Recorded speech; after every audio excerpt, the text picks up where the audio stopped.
Les quatre accords Toltec, la voie de la liberté personnelle, par Don Miguel Ruiz. Préface. Ma première rencontre physique avec Don Miguel Ruiz remonte à 1991. Une amie et sœur de cœur Linda m'avait parlé d'un chaman mexicain qui était installé depuis peu à Santa Fe. Il est maintenant basé à San Diego, en Californie. Elle m'avait surtout évoqué sa douceur, qualité que je n'apparentais jusque-là qu'à tout chaman. Les histoires de Castaneda m'avaient rendu méfiante de ce qu'on pouvait attendre d'un chaman. Ce que je n'avais pas encore compris, c'est que Don Miguel n'est pas seulement un homme de pouvoir, mais un homme d'amour. Et c'est précisément son amour inconditionnel et permanent qui rend son pouvoir intangible. Mais je ne pouvais pas encore saisir cette évidence, encore prise dans la dualité du gentil et méchant, fort faible, etc. Je n'avais pas d'expérience humaine de cette énergie-là. Lorsque je le rencontrai dans la maison où il habitait avec Gaïa, sa femme américaine, je vis un homme assez menu, presque plus petit que moi, à la peau sombre, au visage ouvert, éclairé par un sourire franc qui disait déjà tout. Tu es un ange, furent ses premiers mots, et quelque chose en moi se mit à bondir. Enfin, quelqu'un qui me reconnaît. La suite, je l'ai oubliée, elle a dû s'installer au plus profond de moi pour que je me souvienne davantage encore de qui j'étais vraiment. Plus tard, des années après les échanges et l'apprentissage dans le monde du rêve, après l'expérience tangible de la réalité de cet amour inconditionnel, lorsque je fus confirmé Nagal dans la tradition des guerriers ou chevaliers de l'aigle, sommet de la pyramide du soleil, je me suis souvenu qu'il m'avait accompagné tout au long de mon chemin. Pourtant, dans son amour, la connaissance de ma nature divine, il m'a fallu retrouver en moi-même. Je réalisai alors que Don Miguel était l'être qui était venu dans mon rêve pour me dire qu'il venait m'enseigner le pouvoir de l'amour. Et à cette époque, je ne le connaissais même pas. Les Toltecs.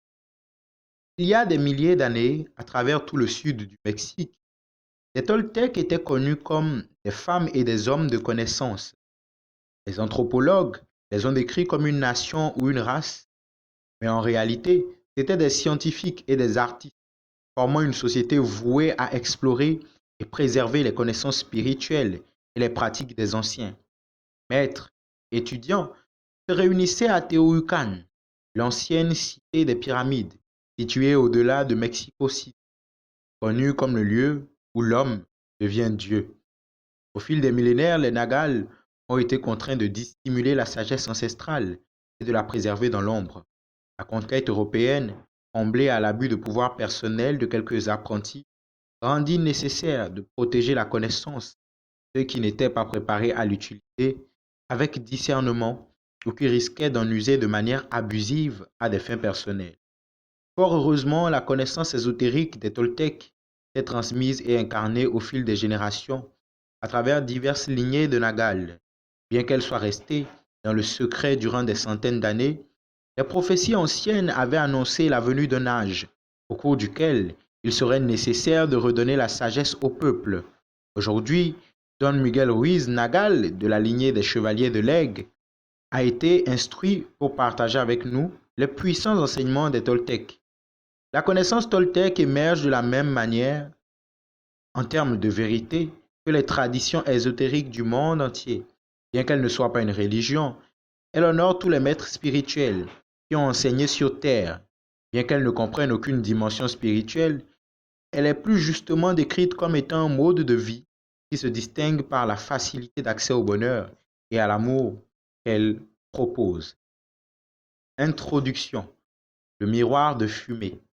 Il y a 3000 ans, vivait un être humain comme vous et moi, habitant près d'une ville entourée de montagnes. Cet humain étudiait pour devenir homme médecine et apprendre la connaissance de ses ancêtres. Mais il n'était pas entièrement d'accord avec tout ce qu'il apprenait. Dans son cœur, il sentait qu'il devait exister pour quelque chose d'autre. Un jour, alors qu'il dormait dans une grotte, il rêva qu'il voyait son propre corps endormi. Il sortit de la grotte par une nuit de nouvelle lune. Le ciel était clair et pouvait voir des millions d'étoiles. Puis quelque chose se produisit en lui qui transforma sa vie à jamais. Il garda ses mains contre lui, sentit son corps et entendit sa propre voix lui dire, je suis fait de lumière, je suis constitué d'étoiles. Il regarda à nouveau les étoiles et comprit que ce ne sont pas les étoiles qui créent la lumière, plutôt la lumière qui crée les étoiles. Tout est fait de lumière, se dit-il, et l'espace entre toutes ces choses n'est pas vide. Voici ce qu'il découvrit. Tout ce qui existe est une manifestation de ce seul être vivant que l'on appelle Dieu. Tout est Dieu. Et il a conclu que la perception humaine n'est que de la lumière, percevant de la lumière. Il vit aussi que la matière est un miroir. Tout est un miroir, réfléchissant la lumière et créant des images de cette lumière, que le monde de l'illusion, le rêve, n'est que la fumée, nous empêchant de voir qui nous sommes vraiment. Le vrai moi est pur amour, pure lumière. Cette compréhension changea complètement sa vie.